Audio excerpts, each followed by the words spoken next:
تو ایران کے لوگوں کے بارے میں اللہ کے رسول صلی اللہ علیہ وسلم نے یہ خاصیت پہلے ہی بتا دی تھی، جو آج 2026 میں سچ ثابت ہو گئی۔ رسول اللہ صلی اللہ علیہ وسلم نے آج سے 1450 سال پہلے اہل فارس، جو آج کا موجودہ ایران ہے، ان لوگوں کے بارے میں اللہ کے نبی نے ایسی بشارت بیان فرمائی تھی، ایسی خاصیت بتائی تھی، جسے جاننے کے بعد آپ بھی حیران رہ جائیں گے۔ کیا آپ جانتے ہیں کہ جس قوم کو دنیا پابندیوں کے ذریعے جھکانے کی کوشش کر رہی ہے، اس کے بارے میں 1450 سال پہلے کائنات کے سب سے سچے انسان نبی کریم صلی اللہ علیہ وسلم نے کیا فرمایا تھا؟ آج دنیا کی نظریں ایران کی طاقت اور ان کی ذہانت پر ٹکی ہیں، لیکن یہ ذہانت اچانک نہیں آئی۔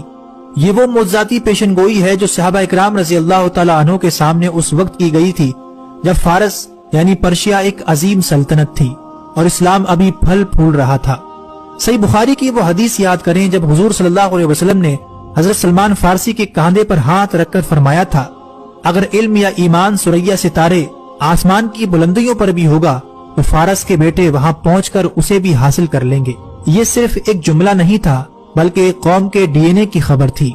تاریخ گواہ ہے کہ امام بخاری ہوں یا امام مسلم ہوں یا بڑے بڑے مسلم سائنسدان، ان کی جڑیں اسی خطے سے تھیں۔ آج اگر ایران ٹیکنالوجی، میزائل پروگرام اور ایٹمی سائنس میں دنیا کی آنکھوں میں آنکھیں ڈال کر کھڑا ہے تو یہ اسی علمی پیاس کا تسلسل ہے جس کی خبر میرے آقا صلی اللہ علیہ وسلم نے صدیوں پہلے دی تھی۔ یہ حدیث آج کے اس صورتحال کو بیان کرتی ہے کہ اس خطے کے لوگ ذہنی طور پر قوی اور ارادے کے پکے ہوں گے، لیکن بات صرف ذہانت تک محدود نہیں۔ نبی صلی اللہ علیہ وسلم کی پیشن گوئیوں کے قیامت کے قریب مشرق کے اسی خطے خراسان سے ایک ایسی فوج نکلے گی جس کا راستہ دنیا کی کوئی سپر پاور روک سکے گی۔ یہ وہ فوج ہوگی جو حق کے ساتھ لڑے گی اور اپنے جھنڈے لا کر بیت المقدس کے اوپر گاڑ دے گی۔ آج کے 2026 کے موجودہ ایران کے حالات دیکھیں اور جامعہ ترمذی کی اس حدیث کو سنیں۔ جب عربوں کے بارے میں کچھ آیات نازل ہوئیں تو آپ صلی اللہ علیہ وسلم سے پوچھا گیا اگر عربوں کو ہٹا دیا گیا تو ان کی جگہ کون آئے گا؟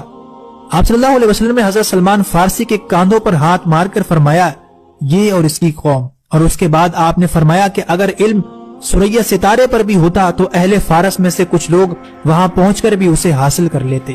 مسند احمد کی ایک اور روایت میں آپ صلی اللہ علیہ وسلم نے فرمایا قریب ہے کہ اللہ تعالیٰ تمہارے ہاتھوں کو عجم غیر عربوں سے بھر دے، پھر وہ ایسے شیر ہوں گے جو بھاگیں گے نہیں، وہ تمہارے دشمنوں کو قتل کریں گے اور فاتح بنیں گے۔ آج 2026 میں کیا آج ہم اپنی آنکھوں سے وہ منظر نہیں دیکھ رہے کہ تمام تر مخالفت کے باوجود یہ خطہ جھکنے کو تیار نہیں؟ تو یہ محض سیاسی خبریں نہیں ہیں، یہ وہ الہی اشارے ہیں جن سے ہمیں خبردار کیا گیا تھا۔ اللہ کے رسول نے فرمایا تھا کہ ایک وقت ایسا آئے گا کہ تم دیکھو گے مرنے والے کو یہ پتہ نہ ہوگا کہ اسے مارا کیوں جا رہا ہے، اور مارنے والے کو یہ پتہ نہ ہوگا کہ وہ مار کیوں رہا ہے۔ یہ جنگی قتل و غارت، ٹیکنالوجی سے لیس آرمی، یہ سب قیامت سے پہلے کی خبردار کرنے والی نشانیاں ہی تو ہیں۔